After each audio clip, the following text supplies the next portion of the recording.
Hi everyone, নতুন আরেকটি ভিডিওতে আপনাদেরকে স্বাগতম। আজকের ভিডিওতে আমি আপনাদের দেখাবো কিভাবে মাত্র এক গজ 4 গিরা কাপড় দিয়ে খুব সুন্দরভাবে একটি কামিজ কাটিং ও সেলাই করা যায়। যারা অল্প কাপড়ে স্টাইলিশ কামিজ তৈরি করতে চান তাদের জন্য এই ভিডিওটি একদম পারফেক্ট। চলুন তাহলে শুরু করি ধাপে ধাপে। আমরা কাপড়টিকে এভাবে ভাঁজ করে নিলাম। এখন এটা ডাবলে আছে, এখন 4 ভাঁজ করে নিয়েছি, ঠিক আছে। কাপড়টি আড়াতে ভাঁজ করেছি, এটার কাছার অংশ উপরে এবং নিচে আছে। 4 ভাঁজে ভাঁজ করার পরে এটার জন্য আমরা শোল্ডারের জন্য দাগ টেনে দিচ্ছি, ঠিক আছে। এখন গলার মাপটা নিব, হ্যাঁ। গলার পাশ দিচ্ছে 2.5 ইঞ্চ এবং শোল্ডার দিব 5.5।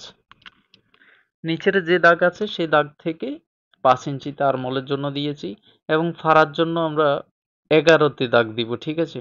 তো 11-র মাঝখানের অংশ 5.5 দাগ দিয়েছি, এটা কোমরের জন্য। তারপর মার্জিন টেনে দিলাম। এখন চেস্টের মাপটা দিই। চেস্ট হচ্ছে 30 ইঞ্চি, 4 ভাগের 1 ভাগ হচ্ছে 7.5। ওয়েস্ট হচ্ছে 26, 4 ভাগের 1 ভাগ 6.5 এবং হিপ 30, 4 ভাগের 1 ভাগ 7.5। এই শেপ কাটের মাধ্যমে দেখুন কিভাবে শেপ দিতে হয়। এভাবে যদি শেপ করে দেন তাহলে আপনার কাটিং ফিটিংটা অত্যন্ত দারুণ হবে। নিচের যে ঘেরের অংশ সেটা একদম পুরোটাই থাকবে। এখন আরমোলের শেপের জন্য মার্জিন টেনে দিলাম, এভাবে আরমোলের শেপটা দিয়ে দিয়েছি। এখন শোল্ডারের দাগটা টেনে নিলাম। আপনারা দেখতেই পাচ্ছেন অল্প কাপড় দিয়ে সুন্দরভাবে কামিজ কাটিং করা সম্ভব। যদি এই পর্যন্ত ভিডিওটি ভালো লাগছে তাহলে একটা লাইক দিয়ে দিন আর কমেন্টে জানান এমন সহজ টিউটোরিয়াল আপনি আরও চান কিনা। আপনার মতামত আমাদের অনুপ্রেরণা যোগাবে। এখন আমরা ছোট্ট একটি স্লিপ কাটিং করব, যেটাকে মেকে হাতও বলা হয়। দেখুন সেটা কিভাবে এই অল্প কাপড় থেকে বের করা যায়। কাপড়টি এভাবে ভাঁজ আছে, দেখুন এটাকে এখন ডাবল করেছি, এখন 4 ভাঁজ করে নেব। 4 ভাঁজ করে নিলাম। এটার পাশ নিব আমরা 2.5 ইঞ্চি, ঠিক আছে। মোড়ার সঙ্গে অ্যাডজাস্ট হয়ে যাবে। হালকা করে শেপ করে দিই, এটা কেচির সাহায্যে কেটে নিই।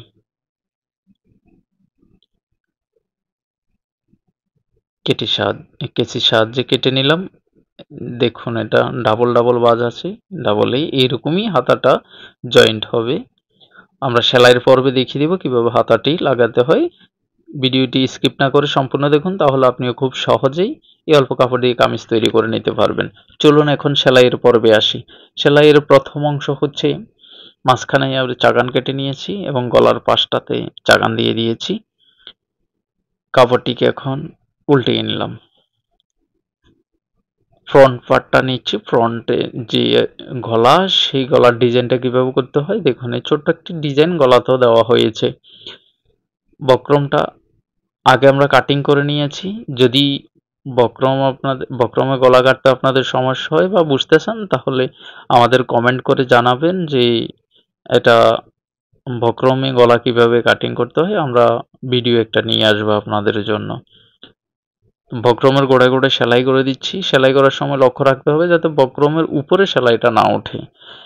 এখন 2 পয়েন্টে কাপড় রেখে বাকিটা আমরা কেটে ফেলে দিলাম এবং সেলাইয়ের গোড়ায় গোড়ায় কাটিং করে দিয়েছি যাতে উল্টালে গলাটা খুব সহজেই বসে যায়।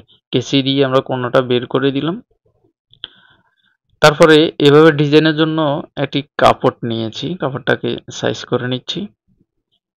যেহেতু গলাটা খুব একটা বড় হচ্ছে না, সেক্ষেত্রে এটা ছোট্ট হলেও চলবে। যে ভিটার মাঝখানে এটা দিয়ে দেব। তো এটা সমানভাবে ধরলাম, ধরে কিনারে কিনারে সেলাই করে দিচ্ছি। সুইটা রেখে হাতে ঘুরিয়ে নিলাম কাপড়টা, গলা বরাবর এটা বসিয়ে দিলাম। বাড়তি যে কাপড় সেটা কেটে ফেলে দিয়েছি এবং এখন গলার একদম কিনারে কিনারে সেলাই করে দেব। কিনারে কিনারে পুরোটা সেলাই করে দেব।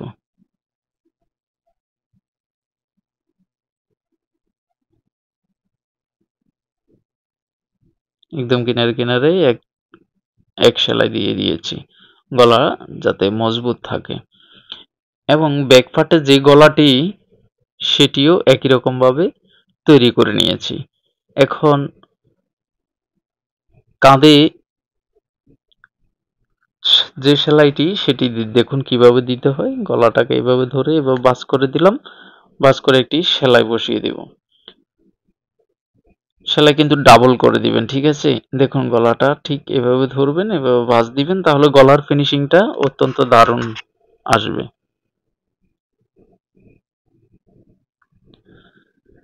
এবার গলাটা উল্টিয়ে দেখুন কত সুন্দর ফিনিশিং আসছে, তাই না?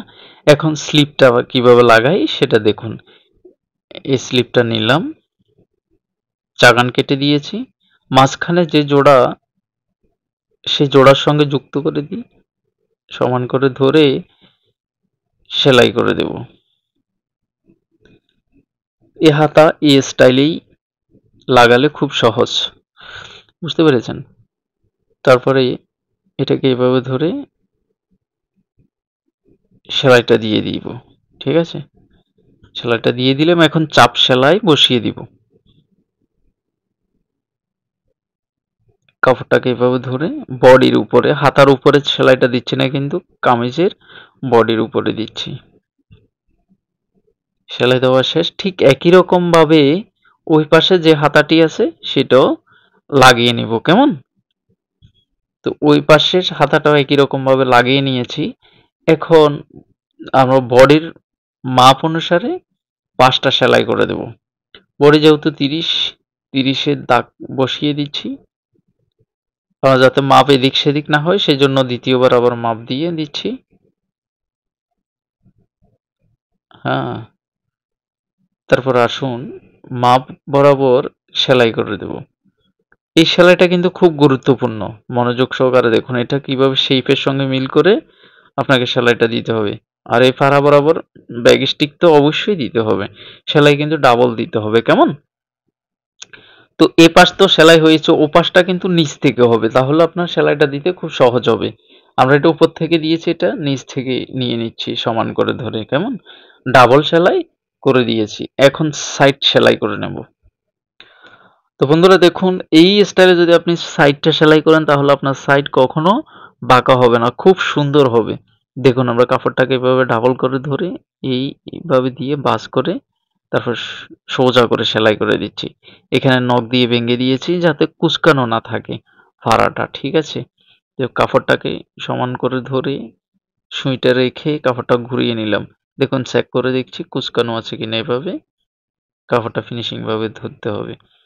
তারপরে কাপড়টাকে আবার ভাঁজ করে কোনো টান দেওয়া যাবে না, যেহেতু ওরও সাইড এগুলো টান দিলে বেড়ে যাবে, ঠিক আছে?